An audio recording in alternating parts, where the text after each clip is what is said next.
Yeah, so welcome to the NAEDCO Mahi convention. We have our two dignitaries with us from the finance sector. So first I'd like to ask some question to Mr. Jyoti Prakash Gadia from Resurgent India Limited. I also chair the finance function in the NAREDCO, and plus me and Preeti ji, we have started Finance Facilitation Center. This center is basically facilitating all the real estate developers in case if they are facing any of the financing issues. So this is what we do. So sir जैसे आपने देखा है कि banking sector जो है वो अभी Covid के बाद इट्स नॉट जो real estate sector it's not upsurging, लोगों की डिमांड नहीं आ रही है एंड अभी ना इतना ज़्यादा बैंक भी लोन देने को तैयार नहीं है. तो how do you think that मतलब जो सेक्टर है real estate with banking, because they both are intermingled, so they would cope up with the pandemic and then upsurge the economy. खाली प्रीति जी यहाँ बैठी हैं, फाइनेंस एक्सपर्ट है हमारे साथ में. तो खाली 2-3 चीज़ें बताता हूँ कि फाइनेंस और रियल एस्टेट का कितना गहरा संबंध है. पहले तो लेट अस अंडरस्टैंड दैट 1 रुपये यदि कोई बिजनेस में लगाता है तो लोहे का काम करता है, कोई आयरन स्टील का काम करता है तो वो 3 रुपये का धंधा करता है. कोई 1 रुपये लगाता है, कोई NBFC चालू करता है, वो 9 रुपये का काम करता है. कोई जो ठेकेदार होते हैं ना, जो रोड बनाते हैं, जो रियल एस्टेट जो रोड वगैरह ठेकेदार होते हैं, वो 1 रुपया लगाते हैं तो वो 15 रुपये का काम करते हैं. रियल एस्टेट वाले यदि 1 रुपया लगाते हैं तो 27 रुपये का काम करते हैं. So this is the multiplier impact of the money that the real estate industry brings in the economy. That भी हम बोलते हैं कि सर थोड़े से पैसे लगा के यदि आप इकोनॉमी में यदि आप बूम देखना चाहते हैं, यदि आप एम्प्लॉयमेंट देखना चाहते हैं, यदि आप 300 इंडस्ट्रीज़ का इम्पैक्ट देखना चाहते हैं, तो आप थोड़े से पैसे लगा के यदि आप देश को यदि आगे बढ़ाना चाहते हैं तो कहाँ पैसे लगाएंगे आप. तो this is where the real estate industry comes into the picture. Because हमारा मनी मल्टीप्लायर इम्पैक्ट जो है वो इतना ज़्यादा है. बिकॉज हम 1 रुपये लगाते हैं, मेरे 300 इंडस्ट्रीज़ इम्पैक्ट होती है. It is all job oriented industries, it is all हाथ से काम करना होता है. तो look at the impact and the have और हैव नॉट्स के बीच का जो गैप है वो रियल एस्टेट इंडस्ट्री सबसे अच्छे से पूरा कर सकता है. प्लस रोटी कपड़ा मकान हम जिसको बात कहते हैं आज के दिन में. तो आफ्टर कोरोना जो आपने बताया कि रियल एस्टेट की जो डिमांड है, मुझे लगता है कि in the coming times real estate की जो रेसिडेंशियल डिमांड है वो डेफिनेटली एट दी पीक है और धीरे धीरे करके बढ़ रही है. बिकॉज लोगों की ज़रूरतें अब बढ़ गई है. लोग ने 2 साल उन्होंने घर के अंदर रहा है, तो जो आदमी पहले 2 BHK में रहता था उसको 3 BHK की रिक्वायरमेंट है. जो 1 BHK में रहता था उसको 2 BHK की रिक्वायरमेंट है. बिकॉज अब उसके बच्चे या उसके परिवार वाले भी अब घर पे रह के वर्क फ्रॉम होम कर रहे हैं. So the requirement of that space has increased and now the utilization of that space will also increased. So with that requirement and the space has increase that वे.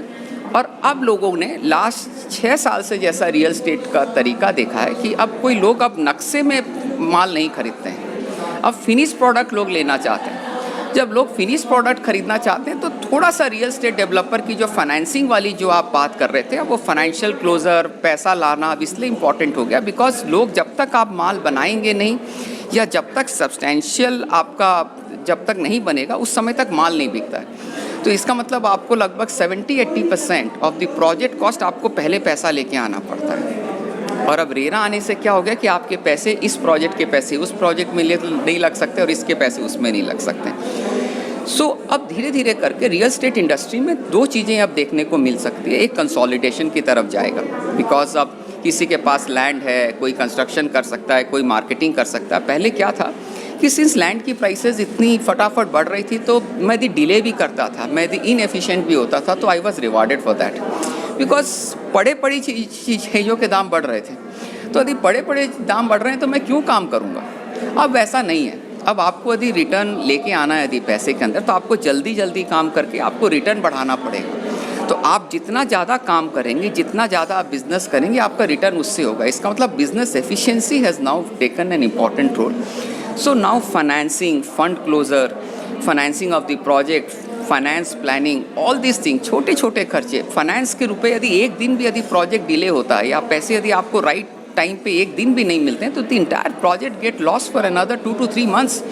3 महीने यदि आपके project यदि delay हो जाता है तो look understand the impact that is going to create on the cost of project. जब cost of project पे इम्पैक्ट क्रिएट होगा तो आपकी इंटायर जो प्रॉफिटेबिलिटी ऑफ द जो प्रोजेक्ट है उस पर क्या इम्पैक्ट क्रिएट होगा. So this is where the finance real estate industry आज के दिन में efficiency in the real estate industry everything is so much interlinked together. हमारा सेकंड क्वेश्चन है प्रीति मैम से। तो मेरा ये क्वेश्चन है कि अब जैसे रेरा आ गया है, फिर 5 साल पहले जीएसटी भी आया था, तो how do you think that जो उसके ऑब्जेक्टिव्स थे वो रियल एस्टेट बिजनेस को कितना भी इम्पैक्ट कर पाए हैं और क्या होना चाहिए? Thank you so much for the lovely question. First of all, welcome to नरेटको माही's फर्स्ट कन्वेंशन। और जैसे ज्योति जी ने बहुत अच्छे से इसको एक्सप्लेन किया कि फाइनेंशियल फैसिलिटेशन सेंटर जो है हमने नरेटको और रिसर्जेंट इंडिया ने मिलकर लॉन्च किया है, जो चुनौतियां बिल्डर्स को, डेवलपर्स को रियल एस्टेट सेक्टर में फाइनेंस को लेकर, फंडिंग को लेकर आ रही थी, अब उनको और सारी परेशानियों को दूर करने के लिए resurgent India has brought lot of solutions as per everybody's requirement. बहुत सारे कस्टमाइज सॉल्यूशंस हैं। Now coming back to your question, GST और रेरा आने के बाद initially we are not used to of change, but change is the only constant thing in the life. अगर आपने हमारे नरेटको नेशनल प्रेसिडेंट का opening ceremony का speech सुना हो तो उन्होंने ये कहा कि पहले जो बिल्डर की छवि थी वो ये थी कि जिसे कोई काम नहीं आता वो बिल्डर बनना चाहता है। आज वो छवि बदल गई है। आज MBA, PhD holders, engineers, architects सब बिल्डर बनना चाहते हैं because of GST and RERA. After the implementation of GST and RERA we have become a organize sector. So of course, the implementation of GST and RERA was little difficult for people to adapt and practice, but it has made us a more organized sector in a long run. एक और question है मेरा कि India में 90% informal industry है और वो mainly जो इंडस्ट्री है वो कंस्ट्रक्शन सेक्टर से आती है। तो हाउ डू यू थिंक कि आप लोग उस चीज़ को कम कर सकते हैं कि वो फॉर्मलाइजेशन की तरफ जा सके और हमारे इंडिया में अनएम्प्लॉयमेंट कम हो सके? Formalisation it is the demand of the day. Government ने 3 इनिशिएटिव लिए हैं इस इनफॉर्मल को फॉर्मल करने के लिए। पहले तो उन्होंने उसके ऊपर काफ़ी प्रेशर डाल दिया। प्रेशर ये डाल दिया कि 20 लाख से ऊपर का यदि आपका बिजनेस है तो आपको GST एग्जेम्प्ट नहीं है। इसका मतलब 20 लाख से ऊपर होने से आपको GST रिटर्न फाइल करना है। जब आपको GST रिटर्न फाइल करने के लिए आपको GST रजिस्ट्रेशन लेना पड़ता है तो गवर्नमेंट आपसे पूछती है कि आपके पास ना आधार कार्ड, आपके पास उद्यमी रजिस्ट्रेशन है या नहीं है। जब अपने को लगता है उद्यमी रजिस्ट्रेशन आ गया, जब मैं MSME में रजिस्टर ही हो गया हूँ, तो एक तरीके का मेरा एक सेमी फॉर्मल एक तरीके का स्ट्रैटेजी उस दिन ही फॉर्म हो जाती है। फिर गवर्नमेंट ने बोला यदि आपको income tax which is around माने 32% या 35% के हिसाब से including all this surcharges everything जो इनकम टैक्स लगता है, यदि आपको 25% के स्लैब में आना है तो आपको प्राइवेट लिमिटेड कंपनी या LLP फॉर्म करनी पड़ेगी, तो ही आपको इनकम टैक्स का बेनिफिट मिलेगा।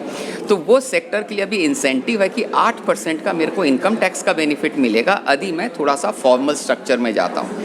तो ये तो गवर्नमेंट ने इनिशिएटिव लिया हुआ है कि सर कि जो फॉर्मल को इनफॉर्मल को फॉर्मल में लेके आने के लिए।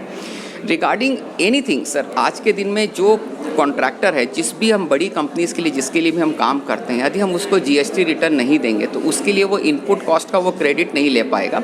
तो the order giving companies are compelling the smaller companies to get into the formalized structure. It means आज हमने जो ताना बाना बूंद दिया हमारे इकोनॉमी के लिए, अब वो समय ज़्यादा दूर है नहीं कि और जितना हमारा एक्सपीरियंस से हम देख रहे हैं कि जितना भी इनफॉर्मल वाले लोग फॉर्मल के ऊपर या तो कन्वर्ट हो रहे हैं या बंद हो रहे हैं, या तो वो बंद हो जाते हैं बिकॉज उनका अस्तित्व ही नहीं रहेगा, because they can not even exist because of this taxation structure and because of the rules and regulation structure and because of the competitive structure that we have in line. तो इसका मतलब तो that informal formal it is a matter of time.